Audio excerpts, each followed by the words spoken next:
Hello दोस्तों, क्या हाल चाल है? कैसे हैं आप सब? आयो आप सब अच्छे होगा। आप सभी की तैयारी बहुत अच्छे से चल रही होगी। दोस्तों, मेरा नाम है Vikrant and welcome to your YouTube channel Kanpur वाला विक्रांत। दोस्तों, एसएससी सीजीएल 2018 में मेरा सिलेक्शन हुआ था ऑडिटर इन सीजीडीए की पोस्ट पर। 2 नवंबर 2021 को हमने डिपार्टमेंट ज्वाइन किया था और आज हमें 3 महीने से ज़्यादा टाइम हो गया है। तो इस वीडियो में हम अपने पिछले 3 महीनों में जो भी हमने ऑफिस में काम किया वो एक्सपीरियंस शेयर करेंगे कि मेरा एक्सपीरियंस कैसा रहा मेरे ऑफिस में। इसके अलावा हम ये भी बताएंगे क्या क्या फैसिलिटीज़ हमें ऑफिस में मिली, किस हिसाब से मेरी टाइमिंग थी, कितने दिन हफ्ते में जाना पड़ता है, जितनी भी चीज़ें होती है सारी बातें आज बात करेंगे इस वीडियो में। वीडियो में आगे बढ़ने से पहले आपको बता दें, हम इंस्टाग्राम पर हर संडे रात 9 बजे लाइव आते हैं। तो अगर आपके कुछ भी सवाल हुआ कर तो आप इंस्टाग्राम लाइव में जुड़ सकते हो और वहाँ हमसे कुछ भी पूछ सकते हो।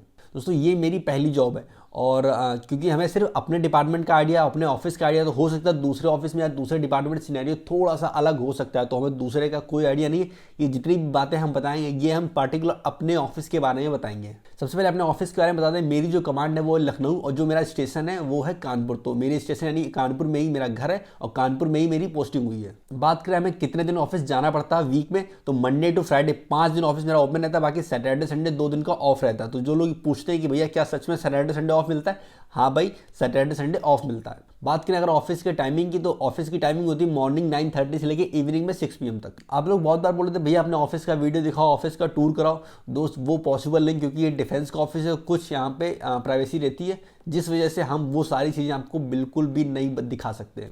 आप लोग सवाल पूछते हो भैया ऑडिटर की जो जॉब होती है वो फील्ड जॉब होती है या फिर डेस्क जॉब होती है? तो देखो, जो मेरे ऑफिस का काम है वो पूरा काम है डेस्क जॉब, लेकिन जो लोकल ऑडिट ऑफिस होते हैं वहाँ पे फील्ड काम भी होता है। ठीक है, तो ऐसा बिल्कुल नहीं कि हमेशा आपको डेस्क जॉब ही करनी। जब भी आपका ट्रांसफर होगा फिर आप लोकल ऑडिट ऑफिस में जाओगे तो वहाँ आपको फील्ड वर्क भी करना पड़ता है। एक सवाल और था कि क्या ऑडिटर की जॉब फीमेल कैंडिडेट के लिए है या नहीं है। तो देखो, एक बात अपने दिमाग में अच्छे से क्लियर कर लो, एसएससी सीजीएल में जितनी भी वैकेंसी आती हैं वो मेल और फीमेल दोनों के लिए होती है। ऐसा कुछ नहीं होता कि नहीं लड़के कर सकते हैं लड़कियां नहीं कर सकती। आजकल लड़कियां कुछ भी कर सकती। बात क्या अगर मेरे ऑफिस की, तो मेरे ऑफिस में ऐसा कुछ भी नहीं है कि लड़का अलग लड़की अलग, दोनों सेम है और दोनों सेम काम करते हैं। एंड यकीन माने लड़कियों को कोई भी प्रॉब्लम नहीं होती। बात करें मेरी सैलरी की, तो सैलरी के ऊपर मैंने ऑलरेडी एक पूरा वीडियो बनाया कि मेरी सैलरी क्या है किस हिसाब से। लेकिन अगर मोटा मोटा हमसे पूछो तो मेरी इन हैंड सैलरी है वो 45,000 है और अगर ग्रॉस की बात करें तो 53K प्लस होगी। देखो, एक बात जान लो, सैलरी मिलना ही बहुत ज़्यादा इंपॉर्टेंट होता है क्योंकि अगर आपके हाथ में सैलरी होती तो आप अपने घर वालों को सपोर्ट कर सकते हो। मतलब जितने भी आपके सपने हैं वो आप पूरे कर सकते हो। हम ये नहीं बोले कि बहुत ज़्यादा सैलरी मिलती है बहुत पैसा पैसा हो जाएगा, लेकिन जितनी भी सैलरी मिलती है उससे आप खुश रहोगे, आपके घर वाले खुश रहेंगे। वीडियो में आगे बढ़ने से पहले आप लोगों को बता दें, अगर आप एसएससी के किसी भी एग्जाम की तैयारी कर रहे हो और आप चाहते हो एसएससी में सक्सेसफुल जॉब पाना, तो आप अनअकैडमी को ज्वाइन कर सकते हो। इंडिया के टॉप एजुकेटर्स अनअकैडमी में बैचेस ले रहे हैं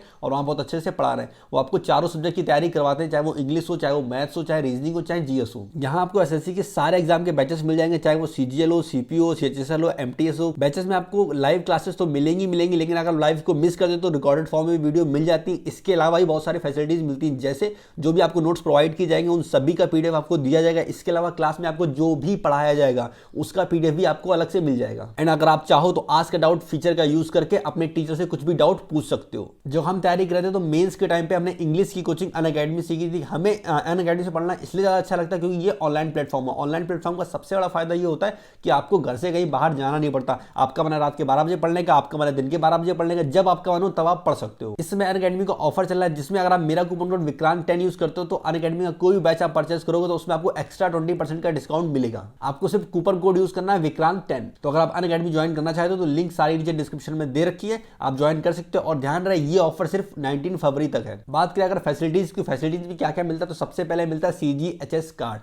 सीजीएचएस कार्ड के बारे में आप लोगों को पता होगा, ये सेंट्रल गवर्नमेंट हेल्थ स्कीम के अंडर कार्ड मिलता है और सीजीएचएस के अंदर आपको और आपके डिपेंडेंट जो भी होंगे उन सभी लोगों को गवर्नमेंट के द्वारा मेडिकल की फैसिलिटीज मिलती है। इसके अलावा हम लोगों को सीएसडी कैंटीन कार्ड भी मिलता था। आप तो सब जानते हैं कैंटीन कार्ड क्या होता है, वो सिर्फ आर्मी के लोगों को दिया जाता है, डिफेंस के लोगों को दिया जाता है। क्योंकि हम लोग डिफेंस के लिए काम करते हैं इसलिए वो कैंटीन कार्ड हमें भी दिया जाता है। लेकिन वो कैंटीन कार्ड सिर्फ ग्रोसरी के लिए होता है, उससे हम लिकर नहीं खरीद सकते, सिर्फ ग्रोसरी ले सकते हैं। इसके अलावा हम लोगों को एचआरए भी मिलता है। देखो, मोटा मोटी बात ये कि अगर आप गवर्नमेंट के क्वार्टर यूज नहीं करते हो तो गवर्नमेंट आपको अलग से एचआरए देता है। एचआरए का मतलब होता है हाउस रेंट अलाउंस, मतलब मोटा मोटा समझो तो मकान का किराया। तो रहने के लिए वो आपको एक्स्ट्रा किराया भी देते हैं। लेकिन इन सबके अलावा जो सबसे बड़ी चीज हमको मिलती है वो होती है रिस्पेक्ट। देखो दोस्त, एक बात जान लो, जब भी आपसे कोई पूछेगा आप कहाँ काम करते हो तो आप जब बताओगे ना मिनिस्ट्री ऑफ डिफेंस में काम करते हैं, रक्षा मंत्रालय में काम करते हैं, तो सामने वाले आपको देखने का नजरिया एकदम बदल जाता है। तो ये सबसे बड़ी चीज है गवर्नमेंट जॉब की, स्पेशली इस डिपार्टमेंट की। आपके घर वाले आपसे खुश रहेंगे और जो भी दूर दराज के लोग होंगे वो आपसे कॉन्टैक्ट बनाने की कोशिश करेंगे। इस बात के अगर वर्कलोड की, तो वर्कलोड का ये है कि हर ऑफिस का वरी करता है, किसी का ज्यादा किसी का कम, लेकिन अगर एवरेज की बात करें ठीक ठाक वर्कलोड होता है। बाकी मंथ एंड में कुछ ज्यादा वर्कलोड होता है।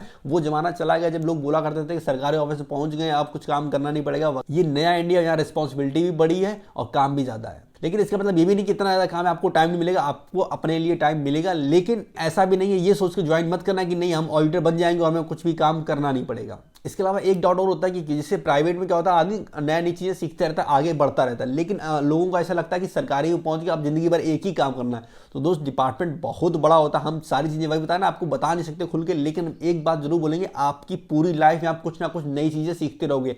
ऐसा कभी नहीं होगा कि आप एक जगह फंस गए और वही एक ही चीज रिपीट कर रहे हो अपनी लाइफ में। बात करें रिस्पॉन्सिबिलिटी की, तो रिस्पॉन्सिबिलिटी बहुत बड़ी होती है। ऐसा नहीं है कि कुछ भी काम आपको दे दिया गया आप करो या नहीं करो, फर्क नहीं पड़ता। फर्क पड़ता है अगर आपको किसी काम को दिया गया तो उसे आपको टाइम लिमिट में ही खत्म करना होता है। ये रिस्पॉन्सिबिलिटी आपकी है। इसके अलावा अपने डिपार्टमेंट की एक चीज जो हमें सबसे अच्छी लगती है कि चाहे वो MTS हो, चाहे वो AA हो, चाहे ऑडिटर, इनका आपस में बात करने का तरीका इतना अच्छा होता है। मतलब एक AA जिस तरह से ऑडिटर से बात करता उसी तरह वो क्लर्क से बात करेगा, उसी तरह वो MTS से बात करेगा। तो दोस्तों ये था मेरे 3 महीने का एक्सपीरियंस, जो भी हमने ऑफिस में सीखा सारी बातें आपको क्लियर करके बताई। बाकी कुछ चीजें कॉन्फिडेंशियल होती है, वो सारी चीजें आपको बता नहीं सकते। फिर भी अगर आपके कुछ भी सवाल हो आप नीचे कमेंट सेक्शन में पूछ सकते हो। अगर आप में लगेगा वो जवाब देने लायक है तो उसका आंसर हम जरूर करेंगे। बाकी एक बात हम प्राउडली कह सकते हैं कि हाँ, हम मिनिस्ट्री ऑफ डिफेंस के लिए काम करते हैं। आर्मी देश की सेवा करती है और हम आर्मी की सेवा करते हैं। फिलहाल इस वीडियो में इतना ही, हम मिलेंगे नेक्स्ट वीडियो में। तब तक के लिए टेक केयर, बाय बाय, मजा करो, ऐश करो, खुश रहो, खुश रखो, बाय।